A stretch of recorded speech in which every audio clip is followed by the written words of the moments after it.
Hello everyone, this side Shiraz Grover.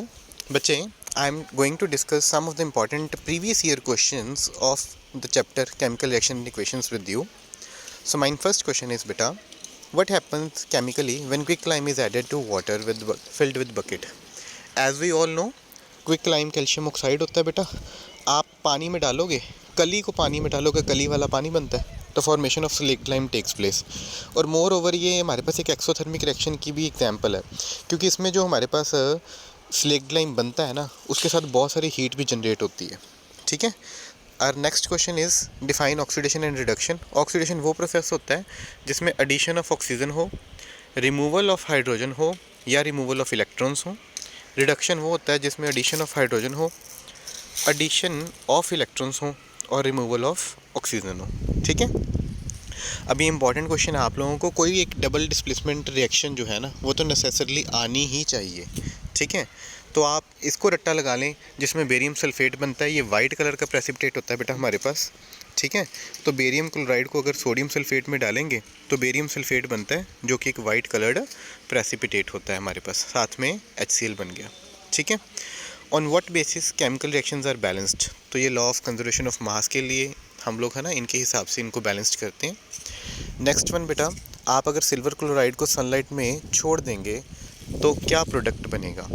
तो हम जब सिल्वर क्लोराइड को सनलाइट में छोड़ेंगे, सिल्वर अलग हो जाएगा और क्लोरीन गैस अलग हो जाएगी. As we all know, it is a photolytic decomposition reaction, है ना. नेक्स्ट बेटा, कि आप लोगों को इसको बैलेंस भी करना है और इस रिएक्शन को इक्वेशन की फॉर्म में लिखना भी है. साथ में आपको बताना है कि इनकी फिजिकल स्टेट्स क्या हैं. तो बेटा जनरली जहाँ दो कंपाउंड्स आपस में रिएक्ट कर दो नए कंपाउंड्स बना रहे होते हैं ना, वो हमारे पास डबल डिस्प्लेसमेंट रिएक्शन ही होती है. तो as per the definition double displacement की एक्सचेंज ऑफ आयंस होते हैं. एक्सचेंज ऑफ आयंस हमेशा एक्वस सॉल्यूशंस में होते हैं. तभी हमारा जो सिल्वर नाइट्रेट और सोडियम क्लोराइड है ना, ये दोनों के साथ हमने ब्रैकेट में AQ डाला हुआ है, एक्वस सॉल्यूशन डाला हुआ है. ठीक है. तो हमारा प्रोडक्ट सिल्वर क्लोराइड, जो कि एक वाइट कलर प्रेसिपिटेट है, वो बन गया.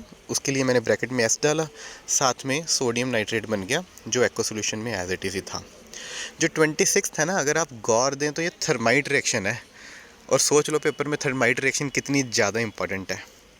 तो आयरन ऑक्साइड, ये हमारे पास हेमाटाइट होती है आयरन की ओर, और इसमें हम लोग एल्युमिनियम डालते हैं एज अ रिड्यूसिंग एजेंट. तो जब एल्युमिनियम डालते हैं तो हमारे पास प्रोडक्ट बनता है बेटा एल्युमिनियम ऑक्साइड. साथ में आयरन जो है वो मोल्टन स्टेट में निकल आता है. और नेक्स्ट वन बेटा जी, ये डीकम्पोजिशन रिएक्शन है जो थर्मल डीकम्पोजिशन है. हम लोग हीट देकर तोड़ते हैं, तो प्रोडक्ट बनेगा लेड नाइट्रेट से lead oxide, nitrogen dioxide and oxygen. ठीक है. नेक्स्ट वन अगेन बेटा, वो कह रहे हैं बताओ, अब देखो दो एक्वा सॉल्यूशन से एक सॉलिड प्रोडक्ट बन रहा है, तो डेफिनेटली डबल डिस्प्लेसमेंट रिएक्शन है. उसके बाद बताओ क्या हो रहा है. आयरन कॉपर के सोल्यूशन से कॉपर को निकाल फेंक रहा है, उसकी जगह पर खुद आकर आयरन सल्फाइड बना रहा है, तो है ना, कॉपर अलग निकल गया. ये रिएक्शन जो है ये डिस्प्लेसमेंट रिएक्शन है. ठीक है. कॉपर से आयरन ज़्यादा तकड़ा था, तो आयरन ने कॉपर को कॉपर के घर यानी कि कॉपर के सॉल्ट में से निकाल फेंका. नेक्स्ट वन, दो चीज़ें जुड़कर एक नई चीज़ बना रही हैं, तो ये कम्बिनेशन रिएक्शन है. एल्युमिनियम को कॉपर क्लोराइड में डाला, एल्युमिनियम क्लोराइड बन गया, कॉपर अलग निकल गया. डिस्प्लेसमेंट रिएक्शन है हमारे पास. और द 32nd क्वेश्चन देखो बेटा, ये द मोस्ट क्वेश्चन है. ये भी थर्मल डीकम्पोजिशन है आयरन सल्फेट की. ये आज से 2 साल पहले प्रीवियस ईयर पेपर में आई थी. आयरन सल्फेट को तोड़ें तो आयरन ऑक्साइड बनता है, साथ में सल्फर डाइऑक्साइड एंड ट्राईऑक्साइड बनता है, SO2 एंड SO3. तो इस चीज़ का खास ध्यान रखें, इस रिएक्शन का खास ध्यान रखें. उसके बाद 33rd, आयरन को वाटर में डालेंगे, है ना. अब ये देखो आम तौर पे बेटा जी बच्चों को ना पता नहीं होता, आप वाटर के पीछे चेक करें तो उस पर लिखा है गैस. एक्चुअली आयरन जो होता है ना तो हॉट वाटर से रिएक्ट करे ना कोल्ड वाटर से रिएक्ट करे. आयरन रिएक्ट करता है स्टीम से. तो आयरन को स्टीम से रिएक्ट करवाया हुआ बेटा, तो आयरन ऑक्साइड बनता है, साथ में हाइड्रोजन गैस बन जाती है. और आयरन ऑक्साइड भी जो है वो Fe3O4 बन रहा है. मतलब आयरन के जनरली आयरन की वैलेंसी 2 और 3 होती है, तो आयरन 2 ऑक्साइड FeO होता है, आयरन 3 ऑक्साइड Fe2O3 होता है. दोनों को जोड़ेंगे ना हम लोग तभी बनेगा Fe3O4. नेक्स्ट बेटा जो क्वेश्चन है हमारे पास, वो कहते हैं हाइड्रोक्लोरिक एसिड में हमने कॉपर ऑक्साइड ऐड कर दिया. तो जब कॉपर ऑक्साइड को हाइड्रोक्लोरिक एसिड से रिएक्ट करवाएंगे, कॉपर क्लोराइड बन जाता है, साथ में वाटर बनता है. नेक्स्ट ये भी पेपर में आ जाता है हमारे पास क्वेश्चन कि हम लोग रेस्पिरेशन को एक्सोथर्मिक रिएक्शन क्यों कंसीडर करते हैं। तो रेस्पिरेशन बेटा हमारी एक्सोथर्मिक रिएक्शन इसलिए होती है क्योंकि इसमें हमारे पास जो एनर्जी है ना वो निकल के आती है। रेस्पिरेशन का मतलब क्या होता है, खाने को हम लोगों ने तोड़ना और उसमें से एनर्जी निकालना, उसी एनर्जी से हम लोगों ने अपने लाइफ प्रोसेसेस को परफॉर्म करना। तो जिसमें एनर्जी निकल के बाहर आती है हम लोग उसको क्या कहते हैं, थर्माइट रिएक्शन, उसको कहते हैं एक्सोथर्मिक रिएक्शन। ठीक है।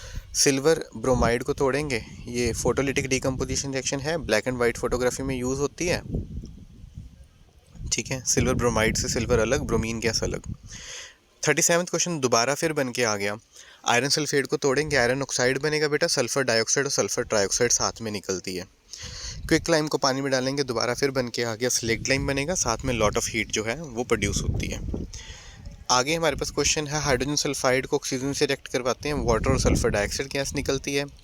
जो बी पार्ट है, बेरियम क्लोराइड को जिंक सल्फेट से रिएक्ट करवाने वाला, ZnSO4 आएगा वहाँ। तो बेरियम सल्फेट जो है हमारे पास बेटा जी, ट्रुथफुली आप लोगों को बार बार बोल रहा हूँ, पेपर में आएगा, वाइट कलर का प्रेसिपिटेट बनेगा, BaSO4 रट्टा लगा लो। ठीक है।